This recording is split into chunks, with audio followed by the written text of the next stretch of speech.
Hello friends, स्वागत है unique public school के इस प्यारे से चैनल में। चलिए आज हम लोग जो है स्टार्ट करते हैं। अब जो है 9th क्लास का बिल्कुल शुरू से आपका सबसे पहले उठते हैं। सबसे फर्स्ट नंबर हम लोग जानेंगे प्राकृत संख्या।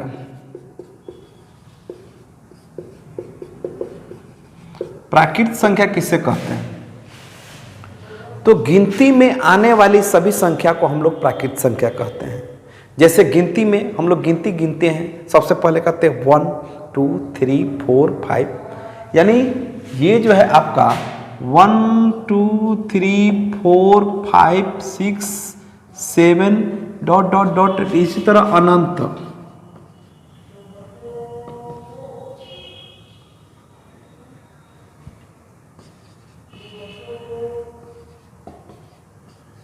अनंत तक।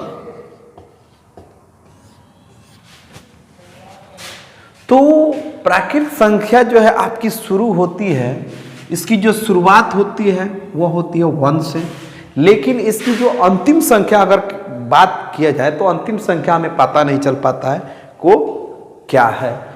मनुष्य की आवश्यकता जितनी अंक तक हो सकती है वहाँ तक वो जा सकता है, इसीलिए अंतिम संख्या प्राकृतिक संख्या का नहीं हम लोग बता सकते। और यहाँ पे प्राकृत संख्या है तो ये जो है इसकी शुरुआत प्राकृत संख्या की जो है प्रथम संख्या होती है आपका 1 होता है, 1 होता है।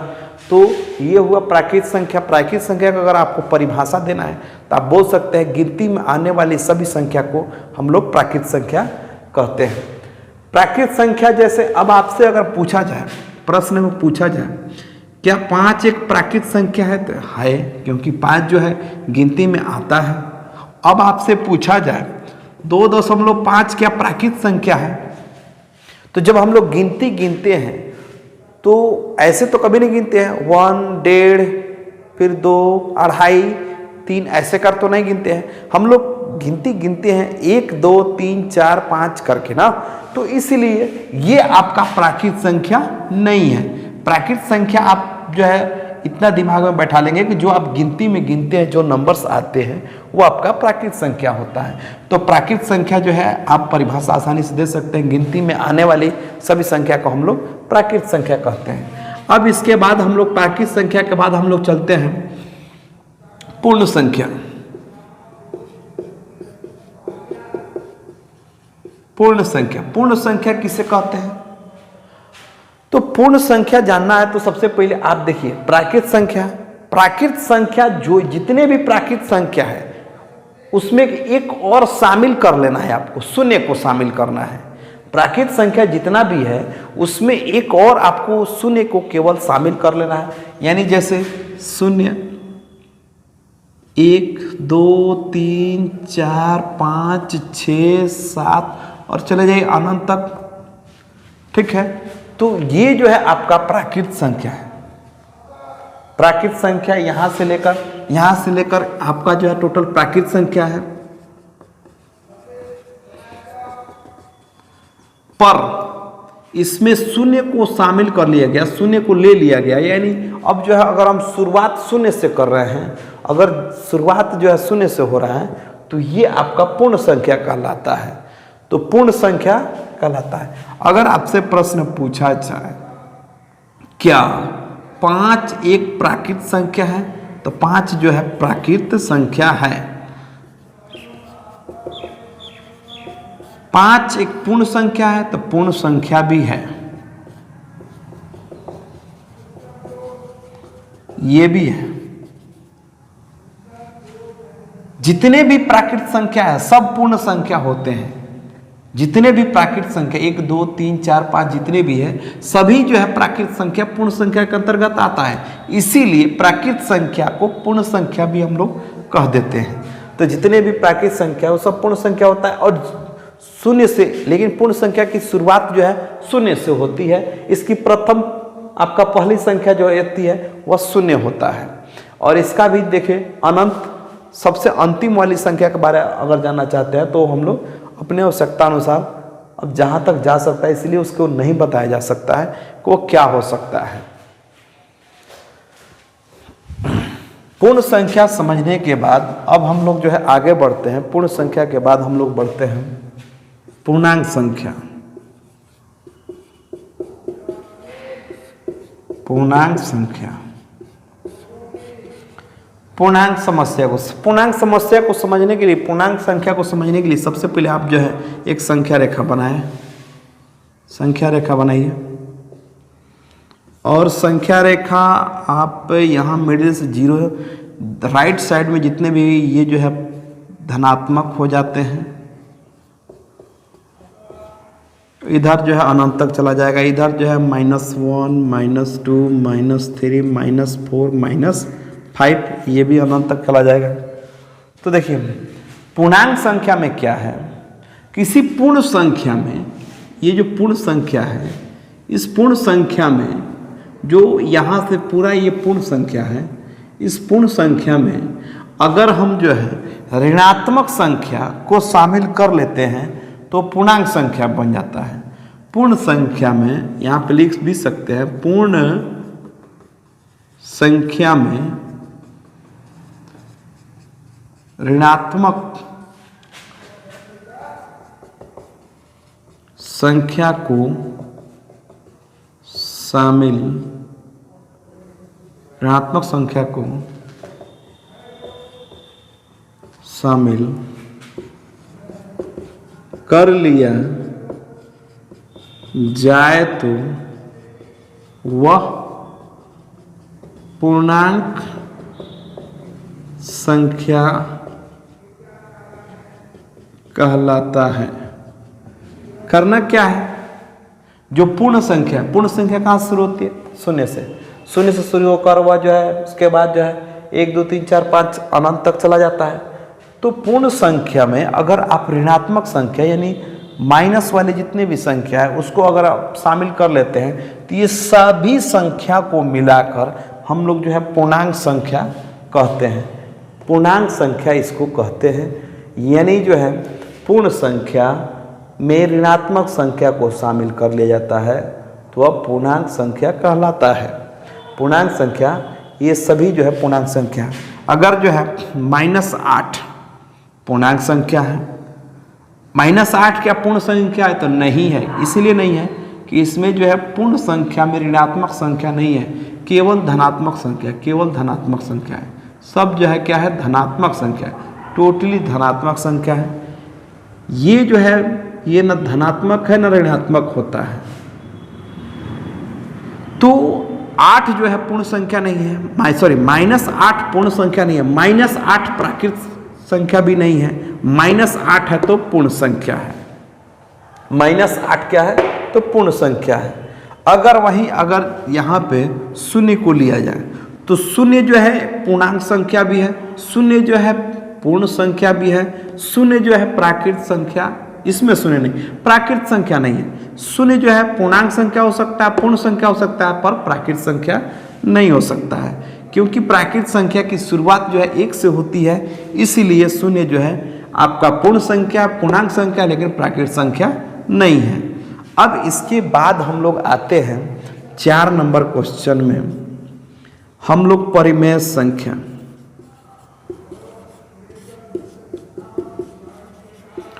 परिमेय संख्या के बारे में चलिए जानते हैं।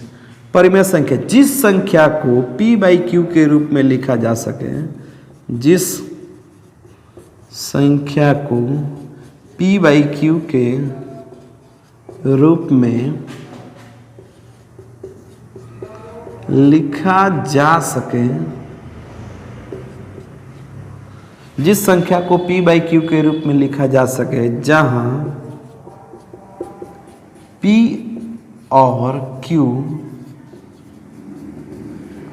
पूर्णांक संख्या है तथा q नॉट इक्वल टू 0।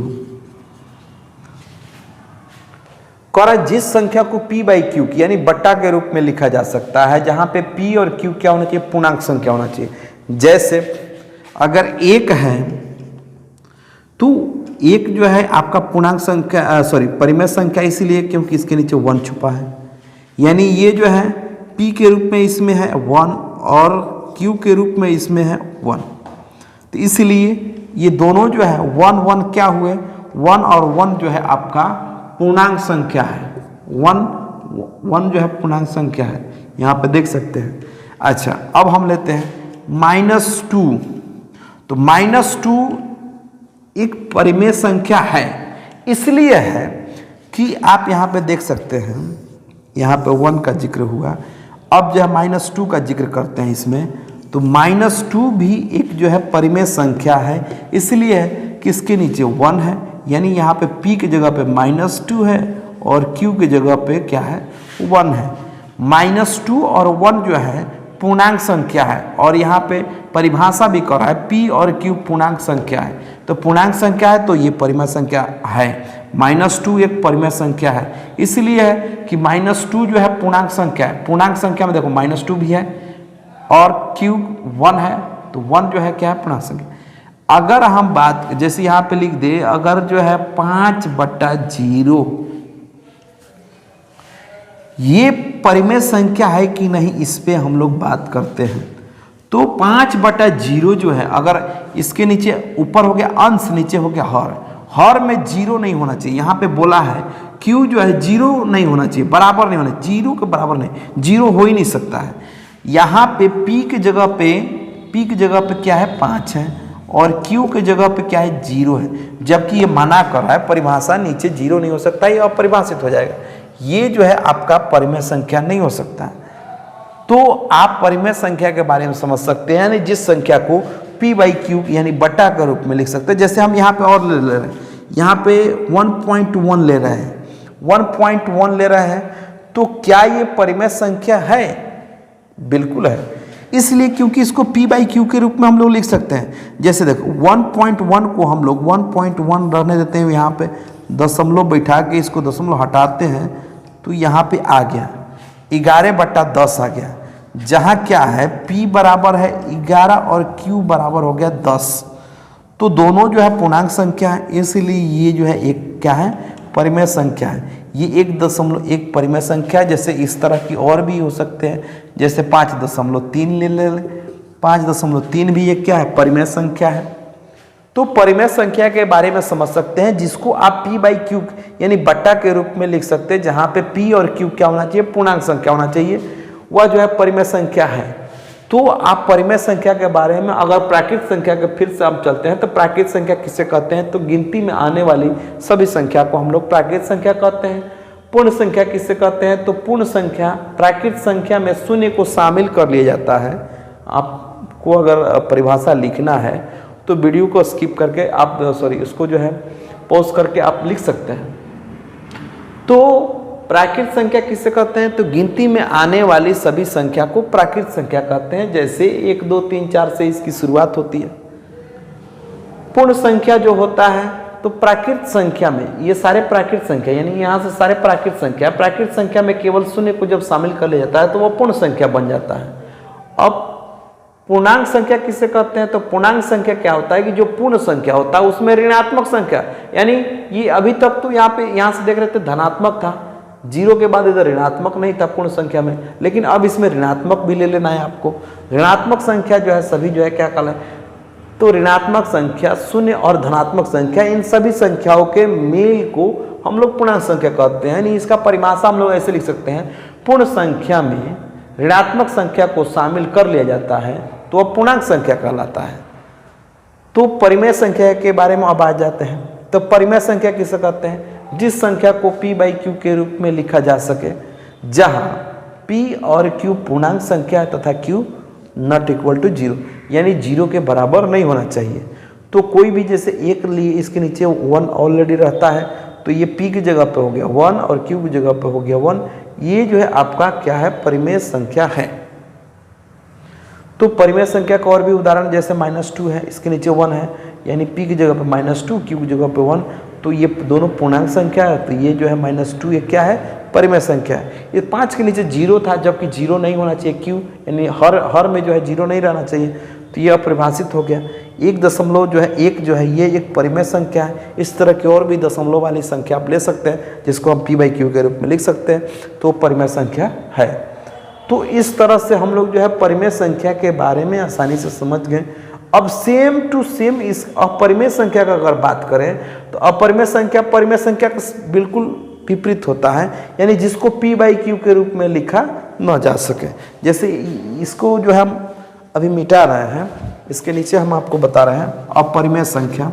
फिर उसके बाद जो है आपको अगले वीडियो में बाकी भी मिलेंगे और भी लगातार जो है आपके लिए जो है पूरी 9th क्लास या 10th क्लास या फिर आपको जो है कंपटीशन के लिए तैयारी करना होता है, तो जो बेसिक चीज़ है आपको जानना बहुत ज़रूरी है। अगर आप कंपटीशन की तैयारी करते हैं तो मेरे साथ जुड़िए, अगर 9th क्लास का भी तैयारी करना चाहते हैं तो मेरे साथ जुड़िए। चैनल को सब्सक्राइब कर दीजिएगा, जहाँ तक हो सके वहाँ आपके जो है जो दोस्त फ्रेंड हैं उन पे भी शेयर कीजिए, ताकि उन वे भी जो है अगर नहीं जानते तो वो लोग भी जाने। तो चलिए अब हम लोग चलते हैं अपरिमेय संख्या के बारे में। 5 नंबर में अपरिमेय संख्या।